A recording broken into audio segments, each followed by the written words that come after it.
né? Então, para quem não me conhece, meu nome é Jéssica Emerick, eu sou psicopedagoga, pedagoga, professora de história, sou mentora de professores do AIE, especialista na área de gestão, de neurociência. O meu público é principalmente professores que trabalham no AIE, atendendo ali diversos públicos, né? Mas a minha área mesmo é autismo e deficiência intelectual. Então, eu vejo a necessidade de ampliar esse conhecimento para outras áreas. Fiz um convite à professora Priscila. Eu gostaria que ela se apresentasse, falasse um pouquinho, né, da formação dela, da trajetória pessoal dela nessa área, né? Hoje a gente vai falar sobre AE para surdos e alfabetização. A live ficará gravada. É um assunto muito importante que a gente precisa que o máximo de pessoas tenham acesso. Então, se você que já chegou aí, já compartilha, já chama mais gente para a live para a gente conversar sobre isso. Professora Priscila, obrigada por aceitar o convite, né? Seja muito bem-vinda. Fique à vontade para a sua apresentação. Obrigada, eu que agradeço o convite. Fiquei muito feliz quando você entrou em contato, porque eu também acho que é um tema que precisa conversar muito. Quando se fala sobre educação de surdos, ainda há muitos preconceitos, há muitas dúvidas relacionadas a essa temática. E quando eu trabalho na língua de sinais há quase 20 anos. Né? Eu tive o meu primeiro contato na língua de sinais há 19 anos atrás, 19 anos e meio, num trabalho voluntário, né? Oferecer a oportunidade de alfabetizar pessoas surdas adultas. E na época eu não sabia mais. Eu estou falando do ano de 2005. Então, assim, a língua de sinais ela não era tão conhecida ainda dentro do Brasil nessa época. Então, o que era ofertado era sempre de forma voluntária. E aí eu fui uma dessas, aceitei o desafio. Na primeira reunião de Libras, eu me apaixonei pelo idioma, pela comunidade surda, pelo contato que eu tive ali com os surdos. E eu fiquei 5 anos dentro desse voluntário. Quando eu saí, quando você falou até que é professora de história, né? Eu também. A minha primeira é história, licenciatura plena em história. E aí, quando Obrigada. sempre chegavam e falavam assim: ah, você sabe língua de sinais? Sei. Ah, então a gente quer você por isso. Ou então eu ia fazer uma outra atividade. Sabe língua de sinais? A gente precisa de profissionais que saibam a língua de sinais. Então eu comecei a perceber que a minha profissão estava sendo direcionada para a língua de sinais. E aí, então, ter outras formações. Né? Eu fiz pedagogia em seguida, fiz pós-graduação, interpretação e docência, o que também não era muito costume. Não tem costume aí na cidade. Pós-graduação focada na área da surdez. E aí eu fiz, e aí o meu trabalho foi direcionado para a língua de sinais. E hoje eu estou terminando pós-educação especial. E uma das coisas que a gente conversa muito na pós é RPE. E aí, quando você entrou em contato, eu falei, uma informação muito bom. E durante Legal. o percurso de 20 anos, aí, quase 20 anos, eu trabalhei em escola, eu trabalhei como intérprete de Libras de alguns médicos, trabalhei prestando serviço na OAB, para política, para alguns políticos, né, solicitavam os intérpretes.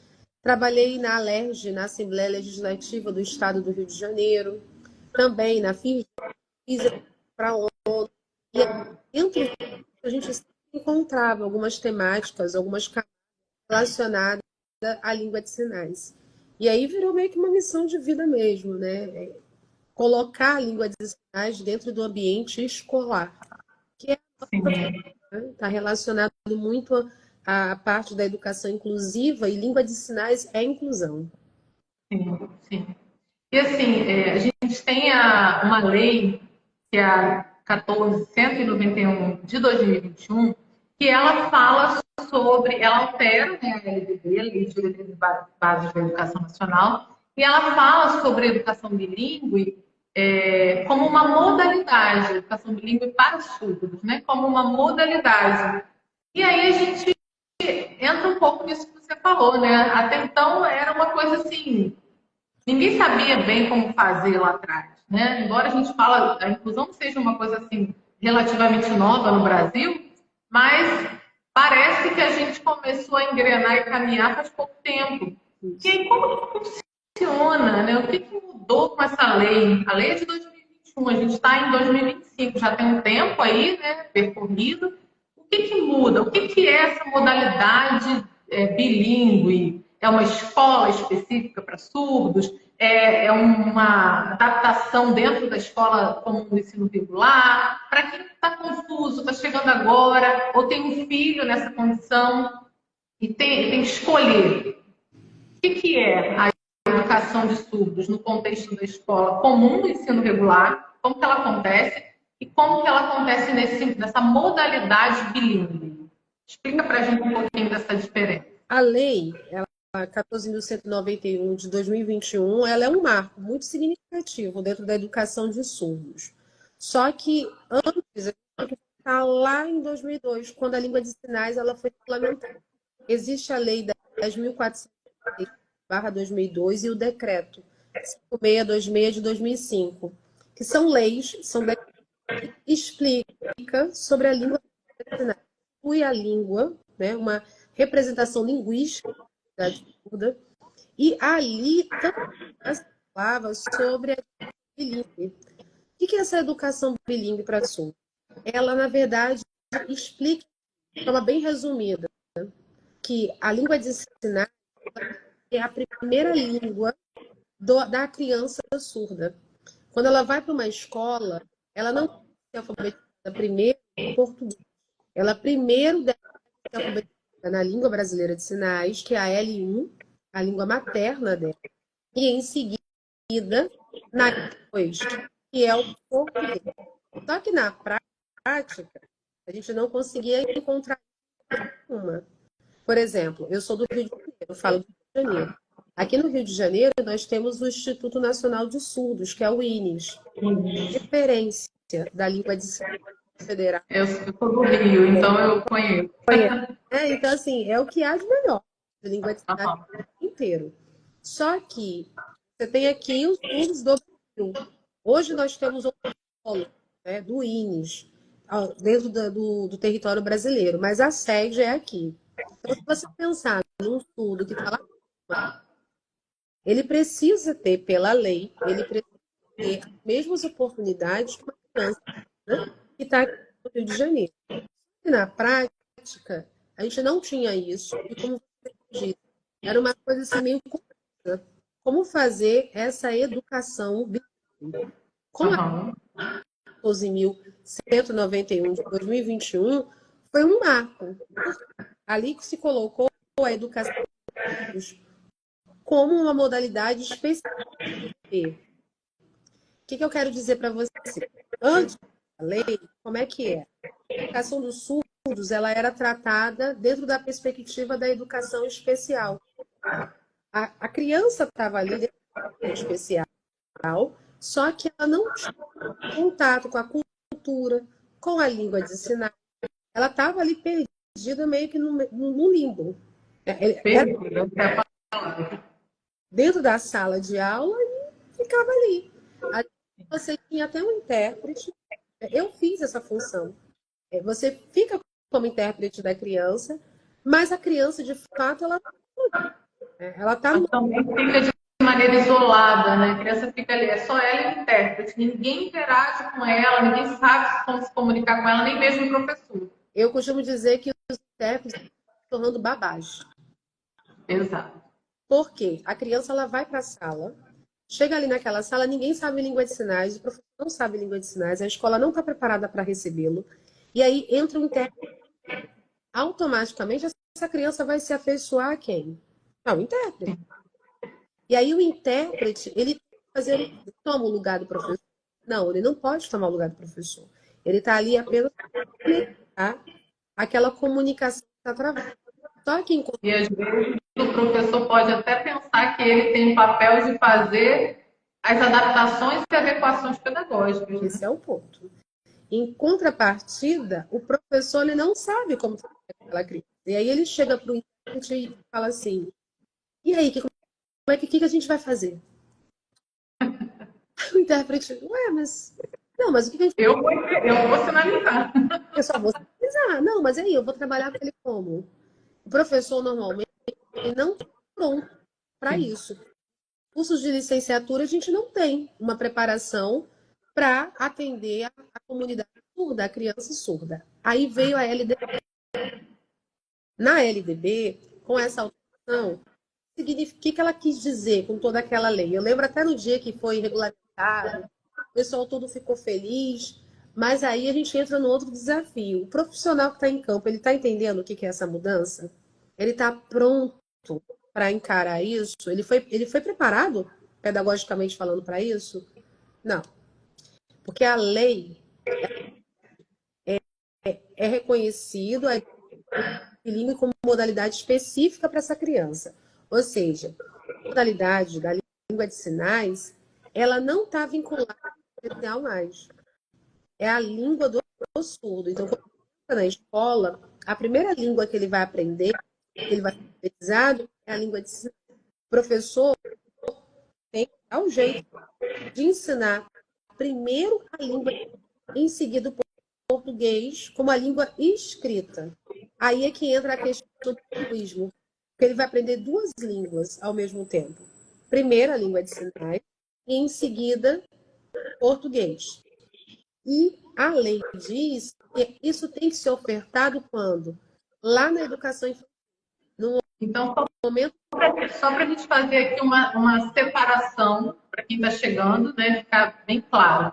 A gente tem a modalidade de educação bilíngue para surdos, uma escola, se eu estiver errado, você pode me interromper, me corrigir, tá? Fica à vontade. A gente tem uma escola onde essa criança pode acessar desde a educação infantil até o ensino médio, uma escola bilíngue, onde ela vai ser alfabetizada primeiro em Libras, depois em português tradicional, por professores bilíngues, preferencialmente surdos, né, não obrigatoriamente, uma escola toda estruturada numa educação bilíngue. Isso. Agora, essa escola não é a escola comum do ensino regular que a gente conhece. Tem que ser escola comum do ensino regular.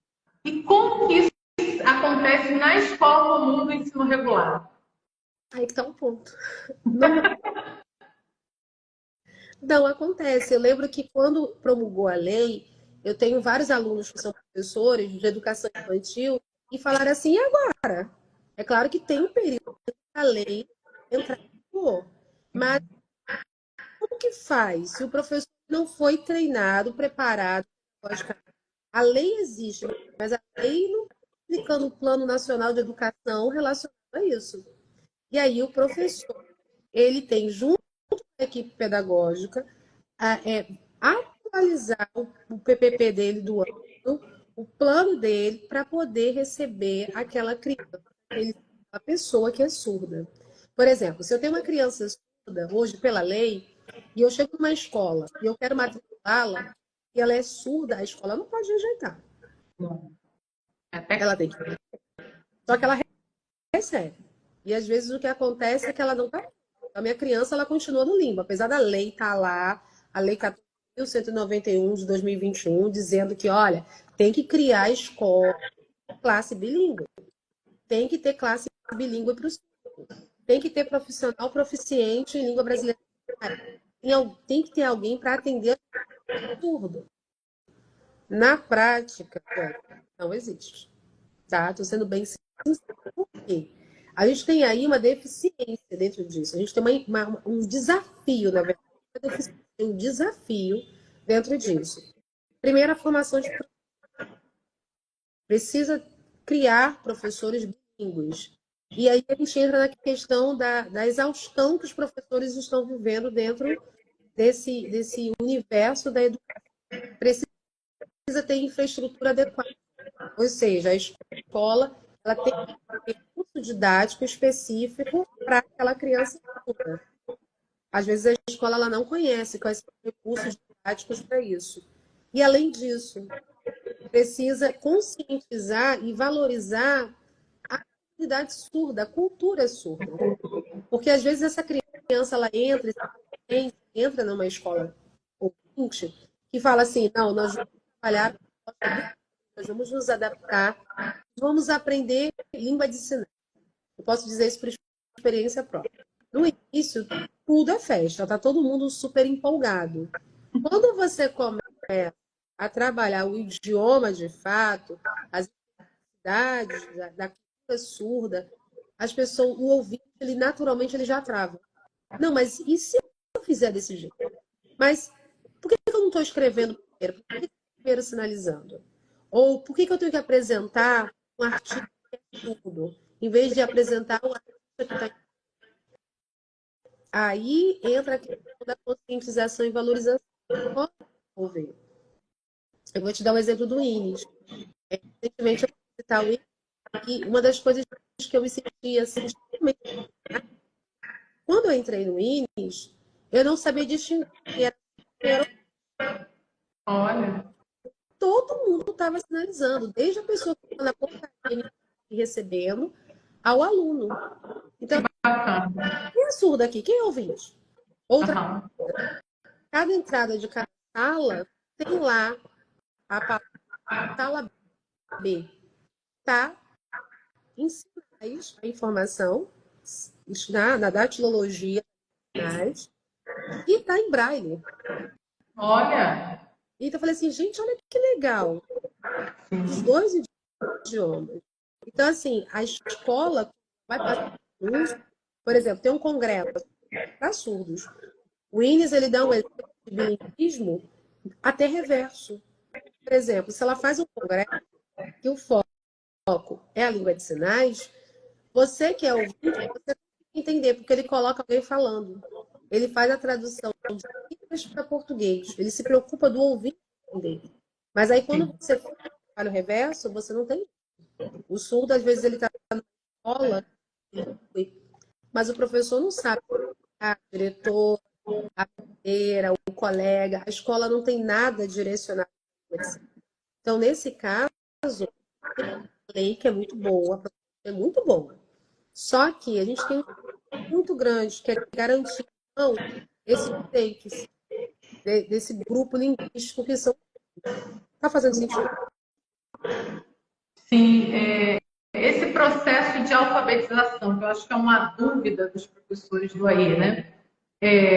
Quem tem esse papel, essa responsabilidade principal de alfabetizar, tanto em primeira língua quanto em segunda língua? E a gente sabe que o professor, para atuar no AE e atender o público com deficiência auditiva ou surdez, o mínimo que ele precisa é ter conhecimento em Libras.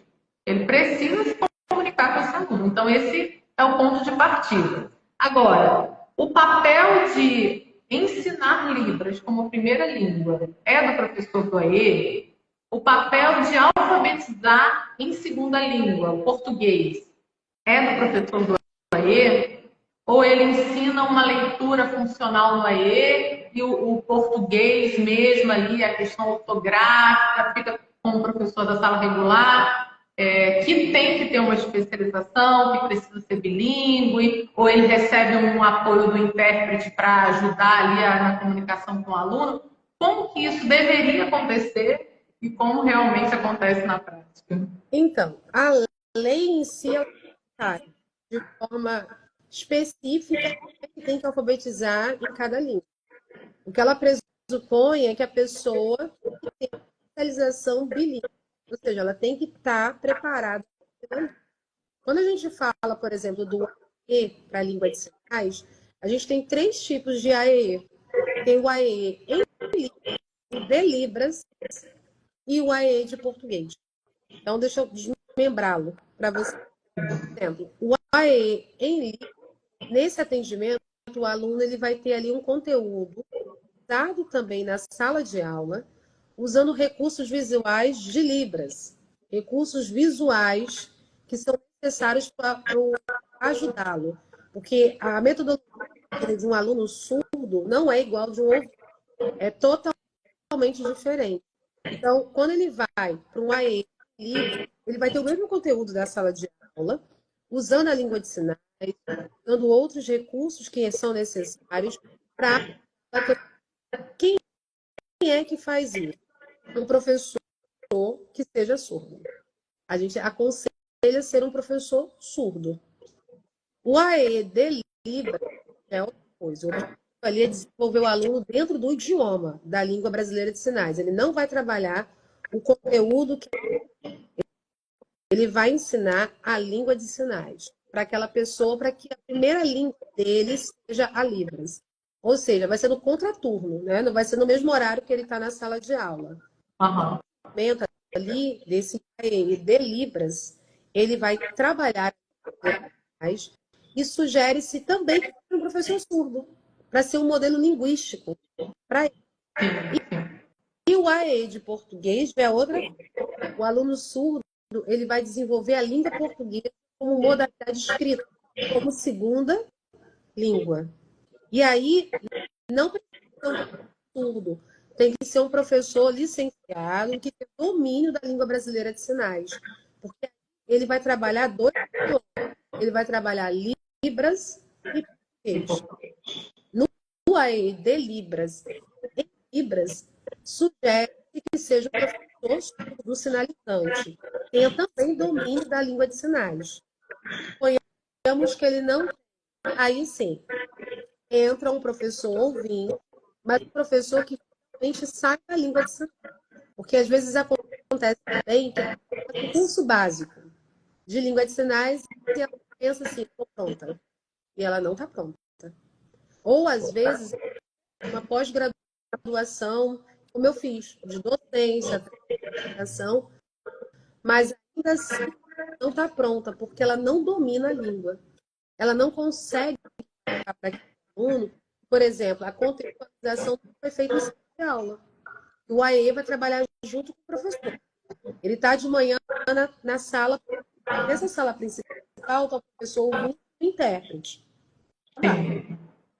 Na parte da tarde, vai para o AE para trabalhar o quê? O conteúdo foi feito em sala também. Só que ele vai trabalhar como? Em língua de sinais, adaptado com recursos visuais, com vídeo, legenda, um monte de ferramenta.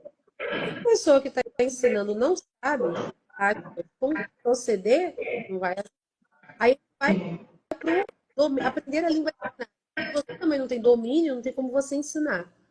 Então, para o professor do AE, precisa ter domínio da língua brasileira de sinais. Às vezes, quando eu falo domínio, as pessoas acham que é logo. Só que após ela não vai te ensinar o idioma, ela vai te ensinar a parte teórica. Você sabe, né, professor? A gente que fez licenciatura, a gente entende uma coisa na teoria e na prática é outra. Você primeiro tem que conhecer, valorizar as estudos, valorizar a identidade surda, como ele é, conhecer a família, conhecer de fato o domínio, para então adaptar primeiro ao conteúdo da aula, depois para o idioma e depois para o português. Às vezes Interagir também, né, com outras pessoas surdas, que é uma maneira de você treinar, né, e adquirir mais habilidade. Alguém colocou aqui, o Gabriel falou, o assunto está bem interessante, mas está tendo algum retorno, deixando o som ruim. Às vezes parece que a sua voz dá uma travada, assim, no momento que você está falando. Não sei se tem alguma coisa interferindo. Então, assim, o professor do AE precisa ter formação, precisa ter um domínio daí de Libras, né? Tanto para ele ensinar a criancinha lá da atenção precoce, o bebezinho já que está ali começando a aprender os primeiros sinais, ou a pessoa que chegou já lá com 4 aninhos, né? A gente também, você falou aí da valorização da cultura, né? Mas a gente também tem aquelas famílias, e eu me lembrando aqui de um caso, a família de ouvintes que tem um filho surdo e que não aceita Libras, quer que o aluno oralize. E aí, como que o professor do AE, que orienta as famílias, ele pode contribuir aí para essa quebra, né? Porque a Libras vai apoiar, até lá na frente, se quiser, que oralize, mas como que a gente faz para quebrar, para dar uma orientada aí nessa família? O que ele pode fazer? É um trabalho difícil. Você quebrar um preconceito com uma família, porque muitas vezes elas negam a surdez, né? Ainda existe um tabu em cima disso. Então, por experiência, chegar e introduzindo logo a medicina, precisa preparar realmente essa família. Como? Vai trazer o acolhimento, vai explicar que a língua vai dar autonomia para a criança, ela vai ser um adulto, ela vai ter autonomia, ela não vai prejudicar em absolutamente nada na vida dela, caso ela tenha preparo linguístico, caso ela tenha ali aquela estrutura. Vai propor também a família aprender a língua de sinais, porque tem que ser um trabalho em conjunto. Não adianta, né, em casa a mãe ficar, tá me ouvindo? Tá me ouvindo? Eu já vi isso também. Tá me ouvindo? E a criança é surda. Tá me ouvindo? Preste atenção, preste atenção. Eu tô falando. Tá assim para ela, porque ela nega, a criança é surda e ela não aceita a língua de sinais, ela quer que a criança oralize. E essa falta de comunicação dentro da família ainda pode gerar problemas de comportamento, né? Porque você imagina você ficar 24 horas sem conseguir falar nenhuma palavrinha, você não consegue sinalizar, comunicar nada. E ela está dentro de casa, a mãe, o pai não entende o que ela quer. Está na escola, ninguém... Gente, é ficar mudo o dia inteiro. Pensa. Eu tenho uma experiência que para mim é muito marcante. Eu conheci um senhor já, de 38 anos. E aí nós chegamos para ensinar a língua de sinais, já era um adulto. E ele não sabia nada. A gente sinalizou. Aí ele riu. Ele não sabe ler. Porque a gente sinalizou: oi, tudo bem? Meu nome. Ele riu, já sabe ali. Ele não respondeu de volta. E aí pedimos para poder ensinar a língua de forma voluntária. O pai falou assim: se quiser tentar, pode tentar. Ele é burro, não vai aprender, não. A gente ficou assim, olhou para ele e falou assim: voltar? Pode. Aí nós voltamos. 5 anos. 5 anos para alfabetizá-lo dentro da língua de sinais. 38 anos. E aí, quando ele aprendeu a língua, ele pediu para fazer a ponte, interpretação entre a conversa do pai e ele. Porque o pai tratava ele de forma preconceituosa. Então ele pediu, né? Por favor, faz comigo a troca. Tá bom. Interpreta. Primeira pergunta. Você trabalha com... Minha mãe, você conheceu como? 38 anos. Ele não conhecia o pai. Então, assim, é algo assim que você pensa assim, gente, a pessoa está 38 anos sozinha. Na época, eu não tinha nem mais 38, né? Porque eu conheci com 38, já estava com 43. Não sabe. E acontece também de crianças surdas. Recentemente, eu também tive o caso de um. No caso dele, ele é ouvinte e a mãe é surda. E aí eu perguntei, ele tem 9 anos. Você entende o que sua mãe está sinalizando? Como é que você conversa com ela? Ele é quase mudo. Ele é quase mudo. Porque dentro de casa não tem comunicação. Então acontece que a escola, quando é mais o AE, ele precisa fazer sim, esses educativos com a família para ajudar a quebrar esse paradigma, esse preconceito, incentivar a família a aprender a língua de sinais, mostrar ao longo do ano o avanço que essa... Como que ela vai avançar? Ela vai conseguir se comunicar, ela vai conseguir expressar o que ela está sentindo. Inclusive, hoje em dia, a língua de sinais ela é tão poderosa que ela tem sido usada como recurso de comunicação para a criança autista. A criança que não consegue comunicar não usa só mais as pranchas de comunicação, usa também a língua de sinais. Porque alguns autistas se sentem mais à vontade para expressar o que sentem através da língua de sinais. Então, quando o AE, o professor do AE, ela mostra a importância da língua de sinais, que essa família ela recue desse preconceito. Eu já vi famílias que... E depois que a criança aprendeu, a família se sentiu assim, motivada a aprender. Porque viu uma outra criança dentro de casa, até para pedir as coisas. A criança tentar, tem isso de querer repassar para a família o que está aprendendo. E aí, falando e ajudou também a idade que ele está inserido ali, dentro da família. Já que a gente está falando de família, como que a família e até a escola, né? Porque hoje a gente tem aí, eu até estava aqui gravando uma aula sobre aí na atenção precoce na educação infantil, como que essa família pode estimular a criança, o bebê surdo, né? E a escola também. Quem trabalha aí na atenção precoce com crianças de 0 a 3 anos, na educação infantil, já nos primeiros anos de vida, de escolarização, como estimular esse bebê, como introduzir Libras, né? Esse professor fica aí, assim, aflito. Como é que eu vou me comunicar com esse bebê? Como é que eu vou ensinar? Como é que eu vou estimular? Então, o que pode ser feito? Então, é a melhor época. O neném, ele está ali no pleno desenvolvimento neurológico. Então, desde o nascimento, confirmou que a criança ela é surda, você já pode introduzir ele possível. Estudos explicam que a partir de 6 meses, o bebê, ele já consegue sinais, o bebê surdo e o bebê ouvinte. Os dois, tá?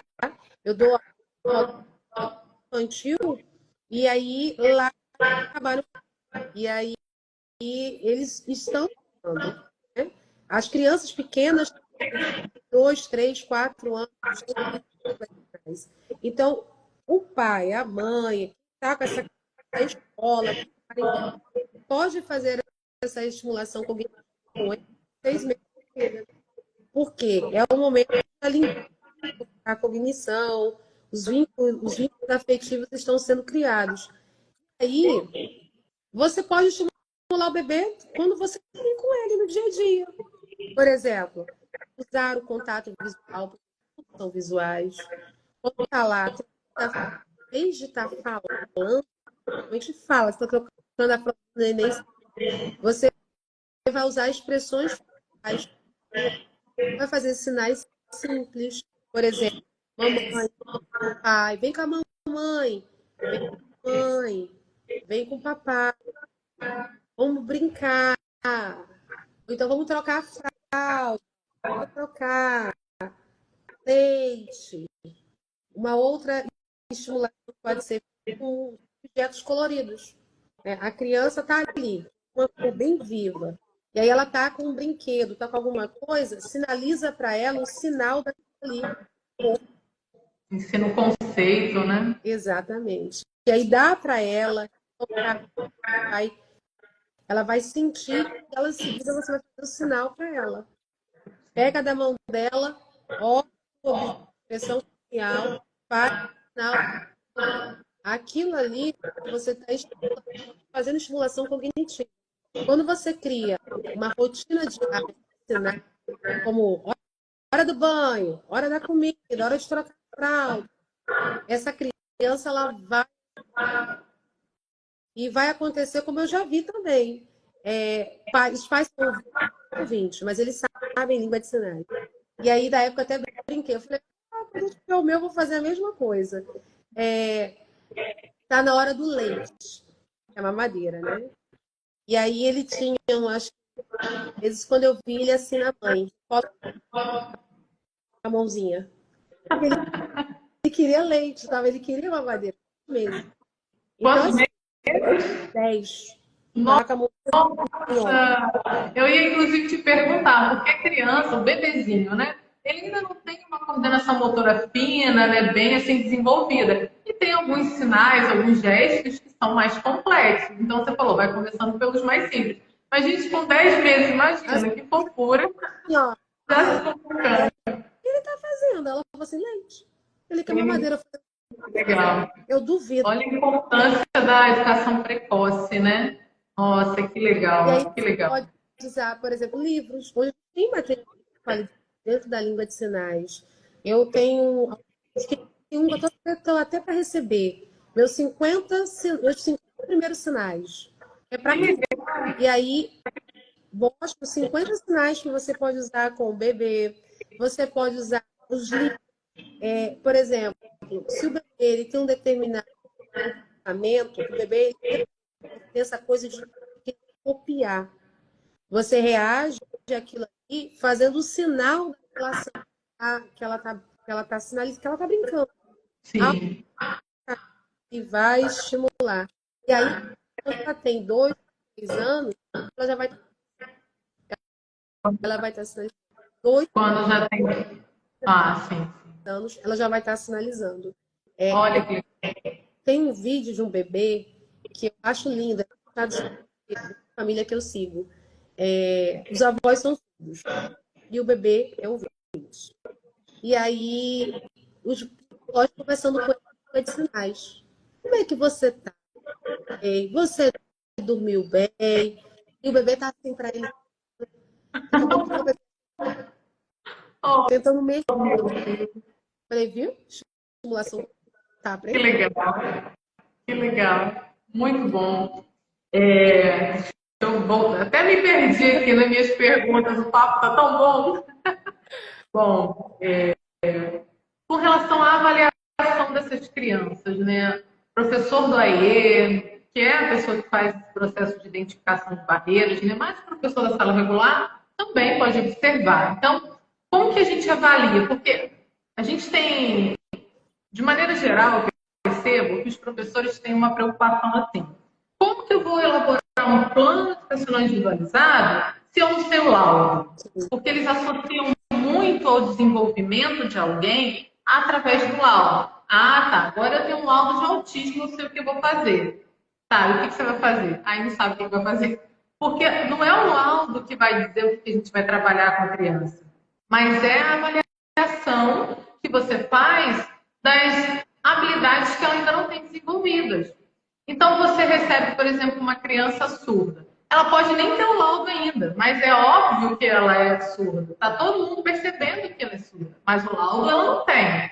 Eu costumo E dizer que aí? é sentença. Laudo não é sentença. Tem gente que fala assim, laudo. Exato, Não. exato. Então, assim, você já sabe, ela tendo ou não tendo laudo, né, de surdez, de deficiência auditiva, o que você vai fazer? Como você vai avaliar? Porque, como eu digo, o laudo não tem relação com aquilo que você vai desenvolver. É a avaliação que vai dizer para você. E esse é um exemplo muito bom para a gente entender que é a avaliação. Então, como avaliar? O que eu vou observar na criança com deficiência auditiva ou na criança com surdez para eu estimular lá dentro do AE ou na sala de aula regular? Quais são as características ou os comportamentos que eu preciso observar numa avaliação para então estimular nesses dois contextos?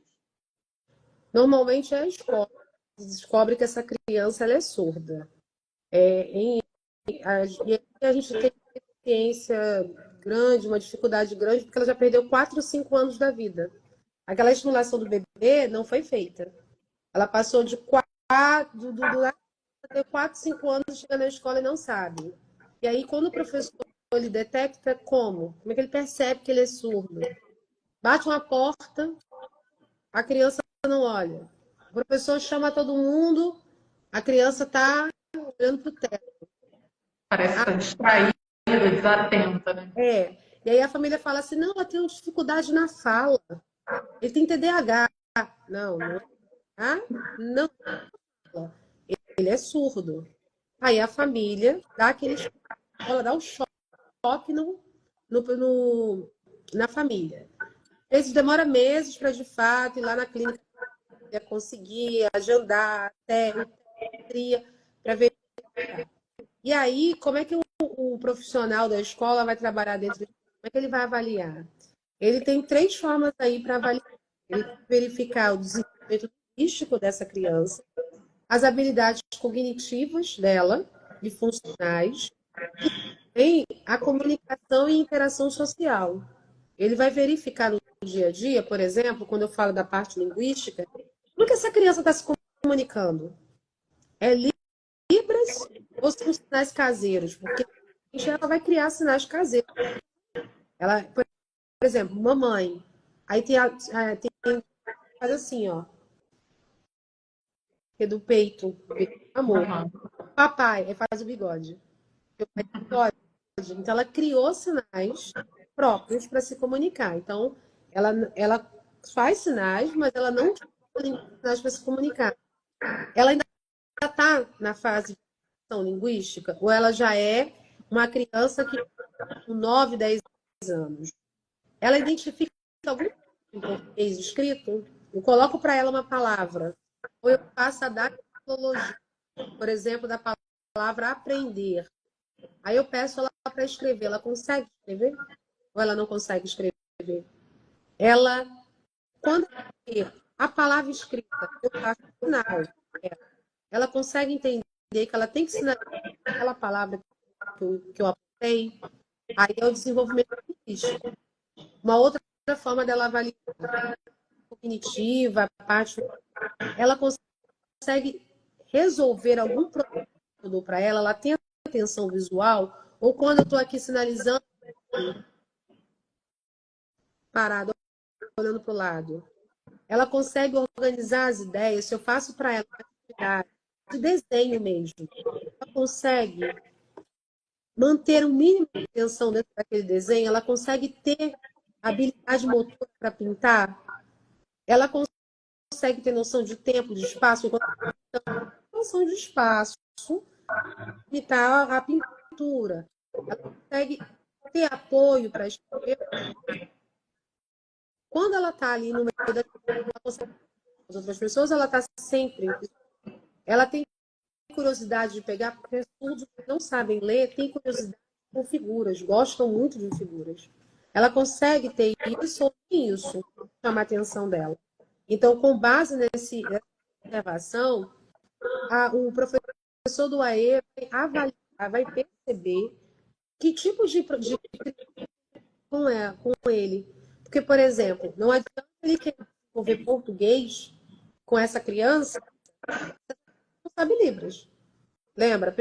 Primeiro é a Libras, depois é o português. Às vezes o professor ele é tão focado em ensinar português, tem que ensinar português, e se esquece que a criança não tem a primeira base linguística, que é a Libras. Primeiro for para a Libras, depois o português vai ficar mais fácil, porque ela já tem uma base de linguagem ali estabelecida. E aí, quando o professor do AE ele consegue interpretar, tem um laudo, não é realmente para isso.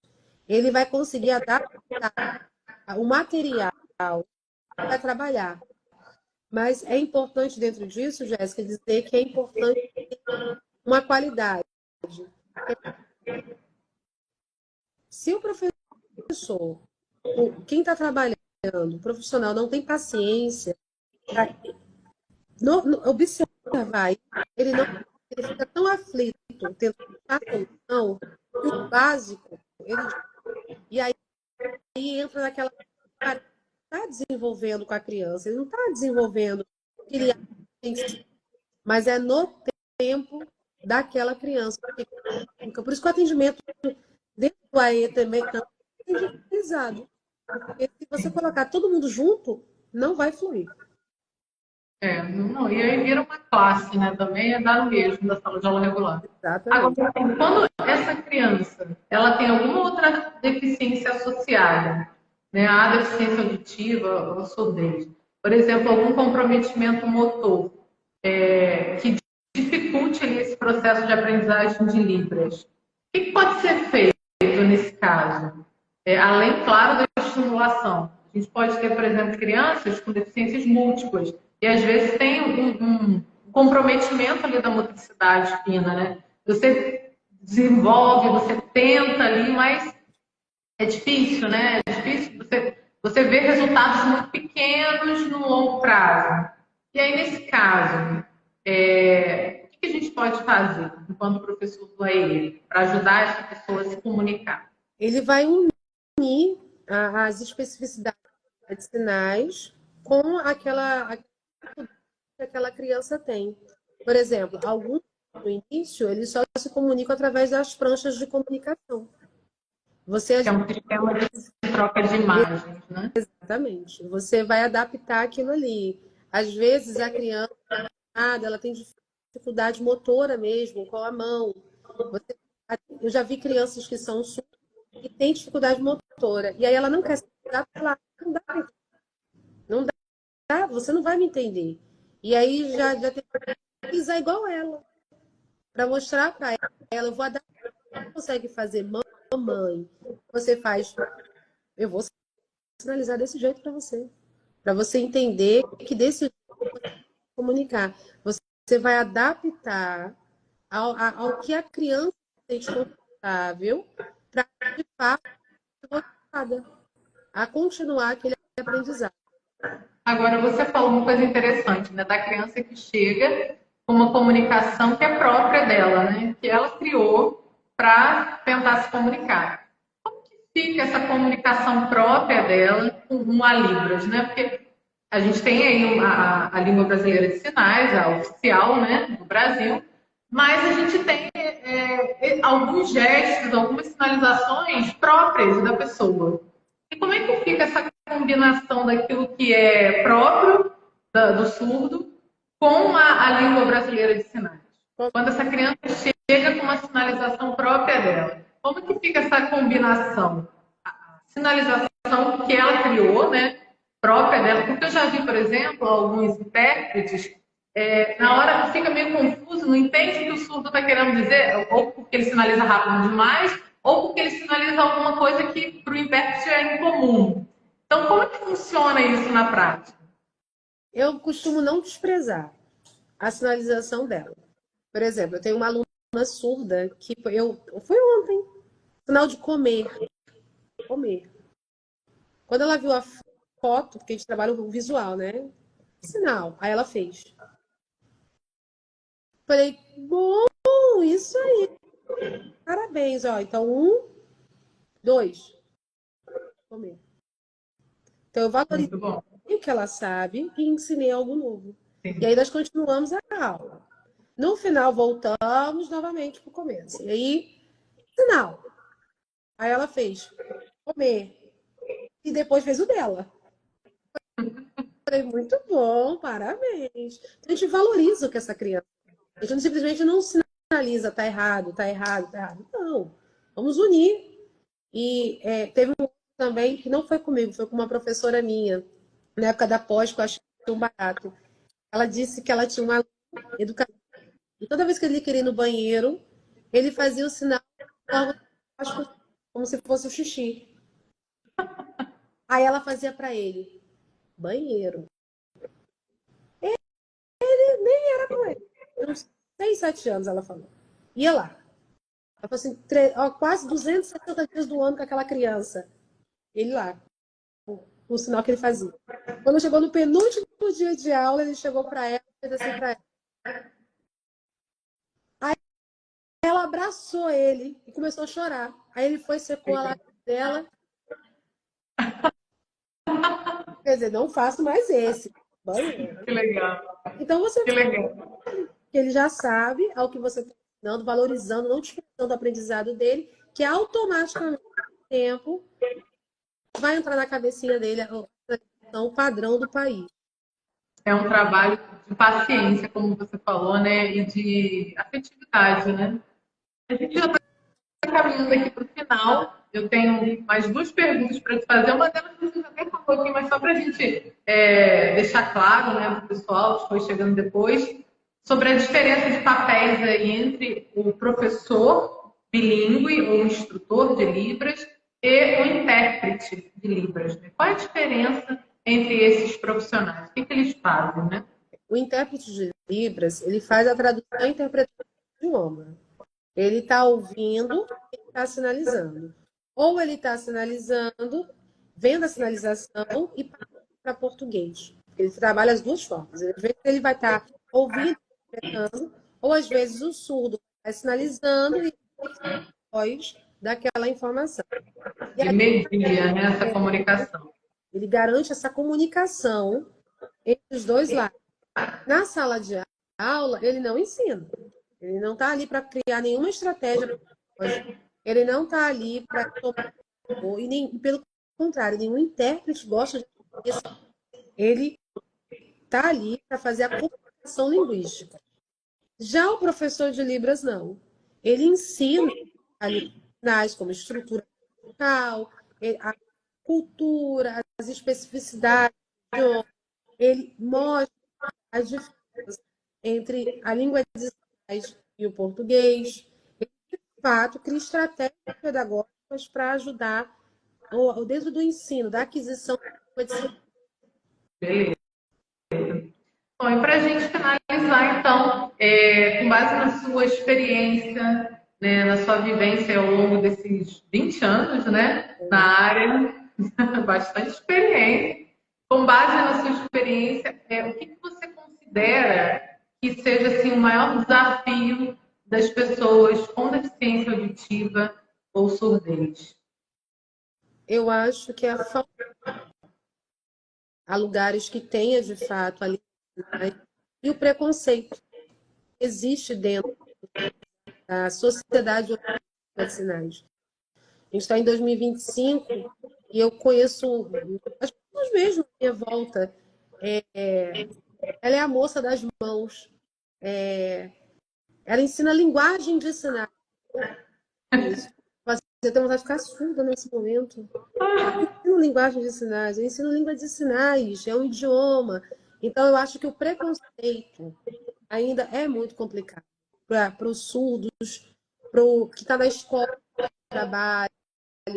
A falta de conhecimento, ela prejudica o surdo dentro da sociedade, dentro da família, na aquisição do idioma dele. Então, eu acho que a pior dificuldade é a falta de conhecimento da comunidade não surda. Porque, pelo contrário, se você for se você estudar o surdo, as pessoas surdas, é uma vida de luta para ser aceito, para ser respeitado. E muitas vezes, os ouvintes, eles não estão prontos para isso. Eles banalizam, eles às vezes são preconceituosos e eles contam coisas rindo, achando engraçado. E é puro preconceito. Eu acho que quando a gente quebrar esse preconceito, eu até chamo meus alunos de sementinhas, porque são sementinhas que eu estou plantando ali para que eles se tornem dê frutos e criem outras sementinhas. A gente vai ter uma mudança, uma quebra de pensamento, né? Vai mudar o paradigma. Os surdos vão ter um lugar deles feito, que é o local que eles querem estar. Não importa. Pode ser médico, pode ser advogado, pode ser dançarino, pode ser psicólogo, ele pode ser qualquer coisa. Surdos não diferenciam em nada. É importante a gente ter isso, porque aí você vai tratar ele de igual, vai ter respeito. Professora Priscila, muito obrigada por participar dessa live. Muito obrigada, foi um momento assim, muito gostoso. Eu vou deixar a live gravada aqui no Instagram. Vou colocar lá também no meu canal no YouTube. Quem não me conhece no YouTube é Jéssica Emery, vai ficar salvo lá também. Você falou de um livro bem legal aí. Depois, se você puder compartilhar comigo o link, Tá. eu coloco também na descrição lá no YouTube, porque no Instagram não dá para colocar link, mas no YouTube dá. Para o pessoal que quiser fazer aquisição, a escola. E eu sei que você tem um curso também, né? Você quer fazer divulgação, quer falar sobre ele para quem tiver interesse aí, né? Ó, já aproveitem. Segunda-feira tem turma nova, inclusive. Uma turma direcionada ao público e a professores também. Desse curso básico de 6 meses, ela vai aprender a comunicar dentro do idioma de sinais. Eu costumo brincar que de básico eles aprendem de fato assim, a aquisição do idioma, aprendem a respeitar as especificidades, entram dentro de vários tópicos, porque não tem como a gente ficar só num determinado assunto. Para dar influência em qualquer idioma, você precisa passar por vários assuntos. E dentro desse curso de 6 meses, eles recebem todo o preparo para irem intermediário, que é para adquirir a... Eu tenho uma turma nova que vai iniciar segunda-feira, 8 é online, ao vivo, pelo Zoom, e também tem algo bem legal, bem interessante, e tem conhecimento pelo MEC. Criado pelo MEC, então é certificado de extensão acadêmica, reconhecido pelo MEC. Bem interessante, bem Muito legal. Como que as pessoas podem fazer para se inscrever? O link está na sua bio, no Instagram? Tem aí no meu Instagram o meu site e também o WhatsApp, que a pessoa pode entrar e vai falar comigo. Ok. O seu Instagram, deixa aqui para o pessoal, arroba, por favor. Professora Prisca. Isso. Priscila, gente, é o apelido dela carinhosamente dado pelos alunos. Tá certo. Professora, muito obrigada mais uma vez. Foi um prazer recebê-la aqui e que venham outras oportunidades. Foi muito bom mesmo. Bem, Tá certo? obrigada, viu? Boa semana. Muito bom mesmo. O Gabriel está dizendo aqui, ó. Gabriel, meu aluno. Que legal. Que é professor também, professor de matemática. Ó, legal, isso aí, ó. Né? Fazer um print aqui da gente na live para botar de capa. Tá certo. Vou deixar salvo aqui para quem chegar depois assistir. Professor, um beijo, fica com Deus, até a próxima. Até a próxima, querida. Tchau.